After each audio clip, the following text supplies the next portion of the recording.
there goes the neighborhood. Yep, we got us a new subdivision going in right south of town. Yep, right there.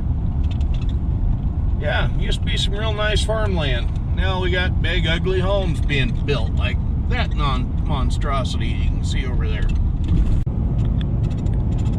Good Tuesday morning, everybody. It is the 17th of November, 2020. It's in the mid-30s today. This is going to be our last good day of some nice weather. It's supposed to be up around 60 today. It was 61 or 62 yesterday. And we're expecting another storm system coming through this week. So, yeah, pardon the squeak. I got some stuff on the floorboards here rubbing together. And anyway, that's part of what I'm going to be doing this week on the videos. So stay tuned. See what's coming up next.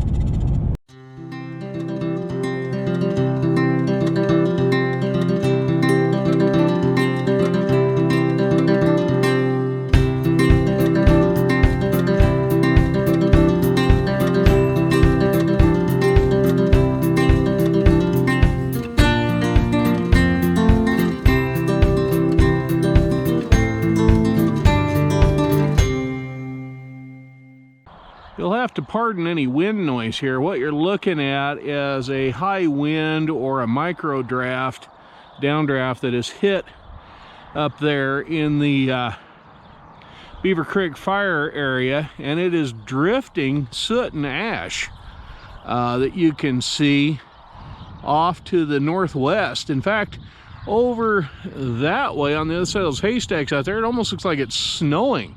But it isn't. It is all the soot and ash blowing up from the fire up there in the South Hills, just south of the farm here. I'd appreciate it if you'd cut me a little slack there on my slip of the tongue. I called it the Beaver Creek fire. It is actually the Badger Creek fire is what was going on up there. My mind was elsewhere. You know, we've got the dogs out so they can snoop and get a little exercise today while it's still warm. There is a storm cloud coming on the horizon there. Yeah, so yeah, we're gonna get rain and possibly some snow, but most likely some rain. It's a little too warm for some snow. Anyway, that big lump is Skylar's dog Ranger, and that is Gizmo. Hi, Gizmo. Yes, you're cute. Yes, you are. Silly darn dogs they are. Yes, they are. They're very silly. I'm sorry my back is going to be to you for a bit through this part.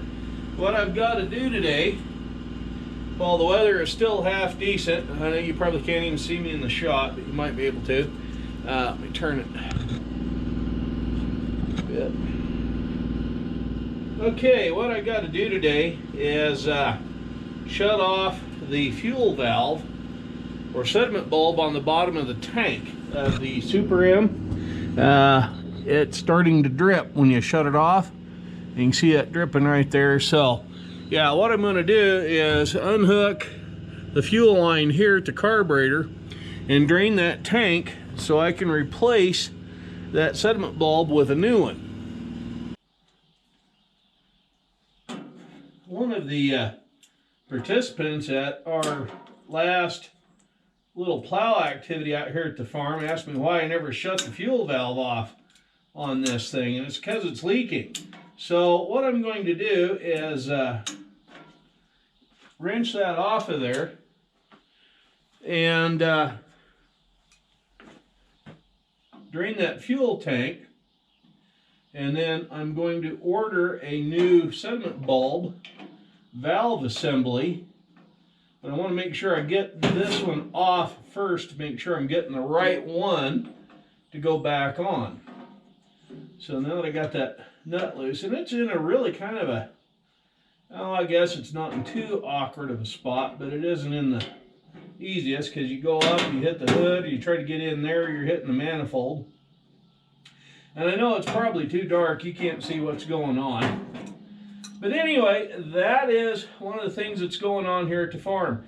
Okay, we've got the valve turned on, and it isn't leaking because fuel is flowing, and this is jury rigged, of course, and it is going into the gas can here, but it is going so slowly that, yeah, I've got it sitting on a 120-pound keg or quarter drum. It's empty, but it did have some gear lube in it. So anyway, while that tank up here is draining into that one, we're going to go see what else we can do. I'm out here today pulling the tires and rims off of the hay wagon. We're going to get them in and get them sandblasted and cleaned up and have the new tires mounted on them. We're going to see if we can't save these old triple rib tires for the front end of the 850 Ford. They've got a lot of weather checking in them. They're looking kind of nasty. So we'll see what the tire shop has to say, but we're going to try to reuse them because we got a little tread left in them yet. And yeah, no sense in spending money if we don't need to on it.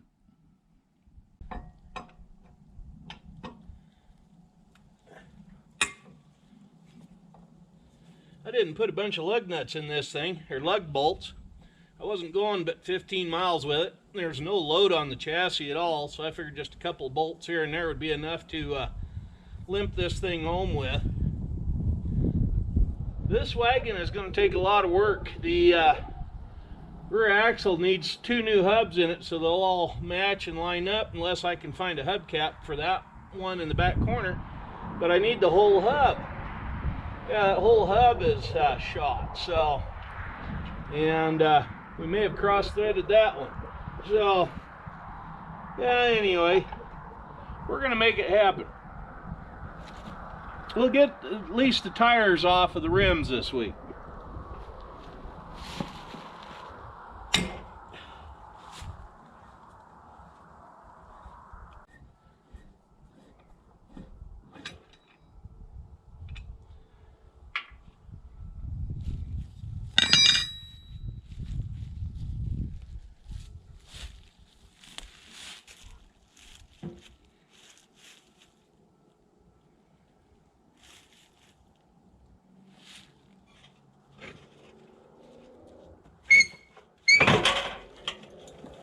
Well, that one's blocked up.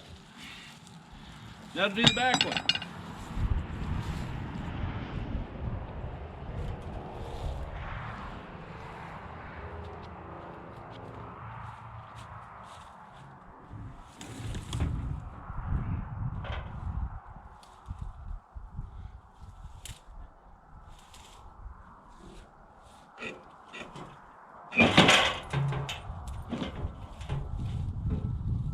Yeah, something kind of like that.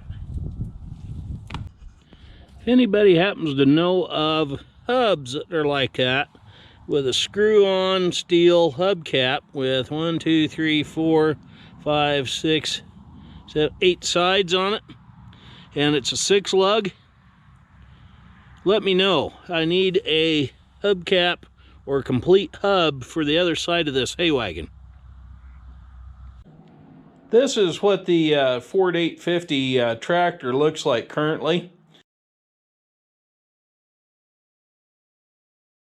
This week we're going to order a new grill for the hood that'll cover the radiator, because the old one, well, it was so bad, let's put it this way, it's so bad I've got kids watching this channel, so I can't tell you what it was like, but it was that bad. So, yeah, it's one of them idiot cutouts, make hydraulic pump and all that sort of stuff. I have a single wire AC Delco alternator wired up to the thing, and I've got a new wiring harness up to the dash, and it does run, but I do need to get in there and finish up some of the wiring. And because I'm converting it to 12 volt, we're going to eliminate that voltage resistor and get it out of there and do something else with it. Yeah, this little tractor has got to replace Stinky. It's got more horsepower, it's a little bit bigger, it's a little heavier, so it should be able to do more work around the farm. And our eventual goal is to get a baler to do hay and grass hay with, so we may need this machine to do just that. If not, we're going to have to rely on the Super M with a knock in its engine, And this engine's okay, although I suspect it had, or may still have, the same issue that Stinky has. When I got it, I noticed the radiator had a bunch of motor oil in it. And that usually means that the engine oil is under pressure and it's getting forced into the coolant and coming up into the top tank where it floats. That would probably explain why there's a new radiator on the thing and it has been painted. I'm thinking and I'm hoping somebody's gone through the engine and solved that problem. However, all along the top of the valve cover here, and that don't mean anything, it could be just valve cover leaking, but yeah, it has oil all over the top of the head. So I'm hoping everything with the cylinder head and its mating surfaces of gaskets and whatnot to the engine block are in very good condition. Otherwise, we may be looking at an eventual engine overhaul on this one as well. But Stinky, the poor little 8N Ford, it needs a complete rebuild from the ground up. The only thing good about it, it's got new tires on it. The biggest issue we're having with the Ford 850 tractor here is this old vane style hydraulic pump. I've got a new old stock, rebuilt, whatever it is, piston style pump that will fit on there. We're going to replace that. When I bought the tractor, everything seemed to work fine and it was doing its thing. The hydraulics would work, the 3-point hitch arms would go up and down. But when we put some weight on the 3-point hitch lift arms, they wouldn't go up. So we're hoping the problem lies in that hydraulic pump being wore out and toast over some lines that are inside the transmission. If it's the lines inside the transmission, there's this casting down under here that you can see, and it bolts into the bottom of the bell housing down here. And there's 2 steel lines that run in the belly of this thing all the way back yonder and up to the hydraulic cylinder that's here underneath this plate on the cover where the seat is. That works the rock shaft that raises and lowers the 3-point hitch in the back end of it. So we're hoping those steel lines aren't ruptured or rusted through. Unfortunately, that's usually something that has happened from what I've been reading up on. So hopefully, touch wood, yeah, that's not the case in this instance. The other thing we're going to do is remove these bolts out of the top of this, remove that plate, and add a dual remote hydraulic control valve to that. So we will have 4 hydraulic outlets in the back of the tractor. The reason why I'm going to add those 4 hydraulic valves is a very simple one. I plan on having a cultivator and corrugator to use behind this tractor that will have marker arms that I need to fold down and out, so they will leave a little trail in the road for me to follow with one of the front tires. It's an old farmer trick from way back when, but it works really good to create straight rows. And as some of you can tell, I haven't made very straight corrugates out on the place. Not only because the farm is not square or rectangle, it is kind of a trapezoid shape, but yeah, eyeballing off the edge of the front tire to the corrugate next to you isn't a very accurate way of doing your row spacing. So I got to get a little bit more on top of that, especially if we're going to be doing any veggie crops and that sort of thing out here. Anyway, the dual remote will control the marker arms going up and down. I can pull a handle to raise one, move a handle to lower the one on the other side, vice versa, depending on which way I'm going in the field in relationship to the corrugates that I've already cut.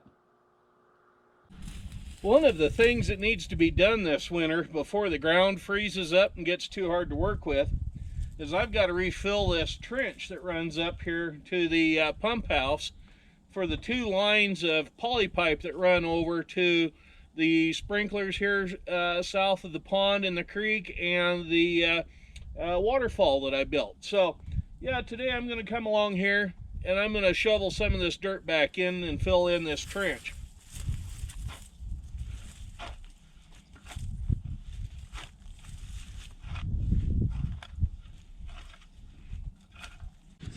What dirt I need above and beyond where I dug that out And to help level and fill all that ground is going to come out of the ditch that is running right along here.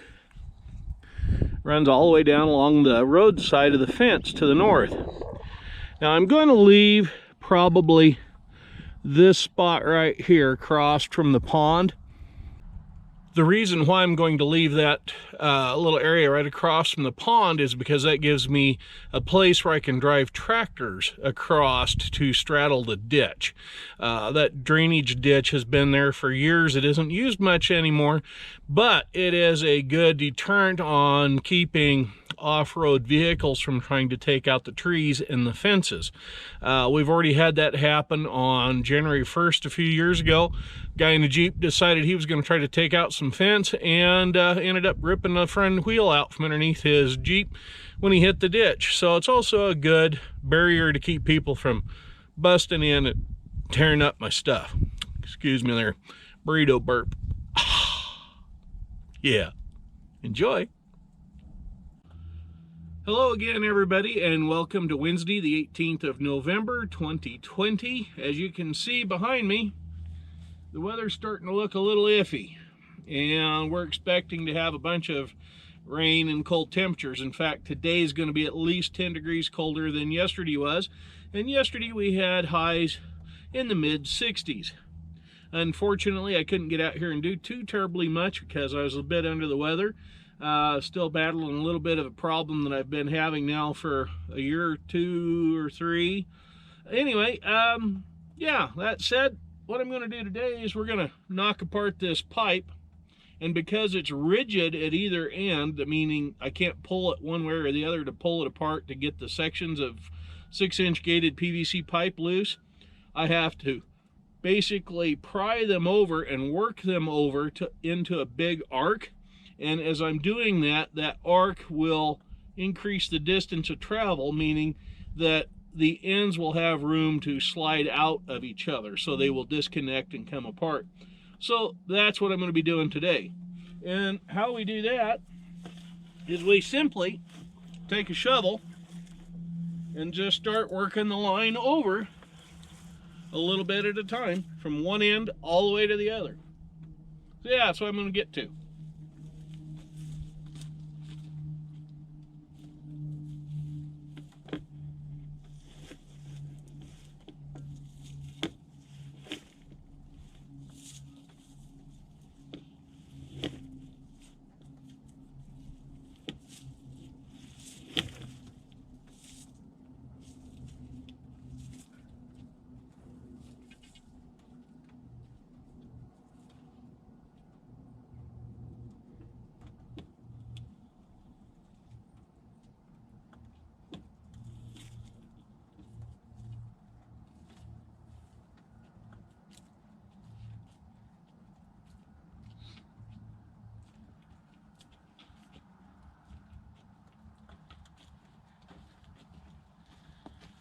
Now I've set the camera up here on purpose so that you can kind of see what I was doing.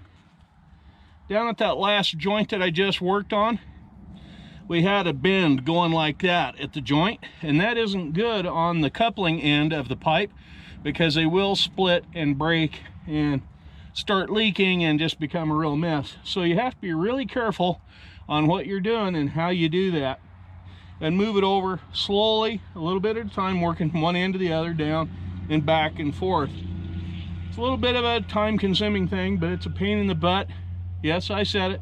But yeah, it needs to be done because all of this pipe has got to come out so we can get in here and plow it, disc it, and level it sometime next spring.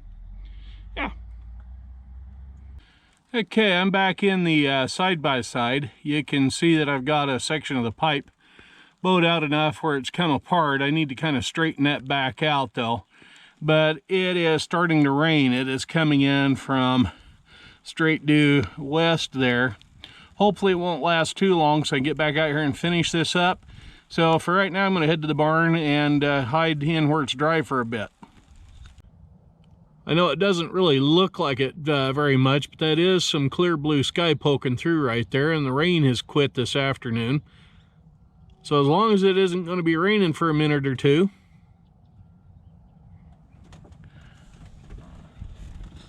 I'm going to get back at pulling all of this pipe apart. It's not too terribly muddy out here, so I'm going to go fire up Stinky and hook it up to the pipe trailer. And we're going to gather up all this pipe. Might as well get it done now while it's doable and the weather isn't too terrible bad. Okay, well, I've got all the pipe up, as much as we really need to have up, I guess, from down there, the little short piece. That's the second one that comes out of that riser right there behind the dirt scoop. Got it pulled up all the way down to that very first one that comes off that elbow right there. For whatever reason, I could not get that pipe loose, so we're going to have to get some help out here, either mechanical or living, and see if we can't pull that pipe out of that elbow that's right there in the corner that hooks up to that blue pipe. Well, that's going to wrap up this week's video. As always, we're going to keep you in touch via Facebook or here on YouTube if there's anything going on. We will be doing just one video a week during the winter unless there's a special project come up, and we're going to cover it and get that information to you. Now, we are going to do some things a little different in 2021, barring election issues that are still going on at the time of the making of this video, and the COVID-19 thing. We are looking at diversifying the income for the farm.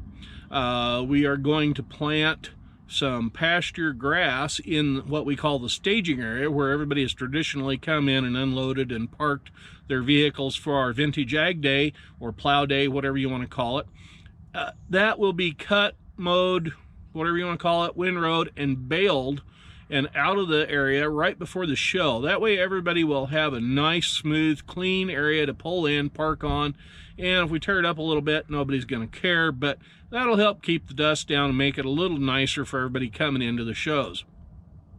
The other thing we're going to do is behind me, over by the pine trees there alongside the road, there's a section of the field there that we're going to plant to either a pasture grass hay mix or just alfalfa hay, and cut and bale that as well. Those bales are all going to be sold to help offset the cost of operating the farm. Now, we're going to also diversify. If you've been following the Facebook group of Nelson Creek Farms, you will have already seen, by the time you see this, the comments or the posting about the farm hosting in 2021, about the end of May, a flea market or arts and crafts show. It may be a combination show. So anyway, we will be looking for people that do homesteading type crafts, arts. We already have a blacksmith that is wanting to come over and participate. We have a vintner that is wanting to come and participate in this show. So we've even got some arts and crafters. So if you'd like that sort of thing, want to participate, please by all means contact me for more information on that. Again though, we have to see what the CV-19 thing's going to do next year. It will be an outdoor event, so we may have to move the date one way or the other depending on the weather, but that'll be kind of a last minute change. Now, that said, that's part of the diversification of the things we've got going on for income coming into the farm. We will be renting, or whatever you want to call it, leasing spaces for the arts and crafts show. So we're looking at different ways to help keep the farm profitable and be able to keep bringing you these different activities here at the farm, because the big kicker for a lot of this stuff, number one, is insurance. Yes, liability insurance is a huge issue. And number two is cleanup, prep, and maintenance of the place to get everything done and lined up for all of you to come over and enjoy an afternoon or a whole day here at the farm, wandering around, seeing the sights and activities. So that is what we're going to be doing in 2021. As always though, like I said, we're going to keep these videos, try to keep them short. We're going to do one a week during the winter months while it's cold, wet, nasty, and whatever outside. But I'd like to have you subscribe. Hit that little red button down there with the white word on it that says subscribe. Please, if you would, and share it with your friends and have your friends subscribe. what we're looking, and I've changed my tune a little bit on this, we're looking to get enough members watching these channel videos to monetize the channel. I know a lot of you are going, oh gosh, here he goes. Well, you know, and if it doesn't happen, it doesn't happen. But, you know, that's just another form of offsetting the cost of operating this little farm here. Anyway, please subscribe right down there. Click on that. Click on the little bell icon right next to it. Click on the word all after you hit the bell icon. That way you can get notified every time there's a new video out. And please don't forget, give us a thumbs up, thumbs down, or leave a comment in the comment section on the YouTube channel. Let me know what you want to see, what you like to see, what you don't like to see, and we will try to accommodate you on every one of our videos. We're going to go by the majority rule though, so if one of you gets a nose out of joint, sorry. Anyway, I'm Farmer Dave. You guys have a great week. I'll catch up with you later. Bye-bye now.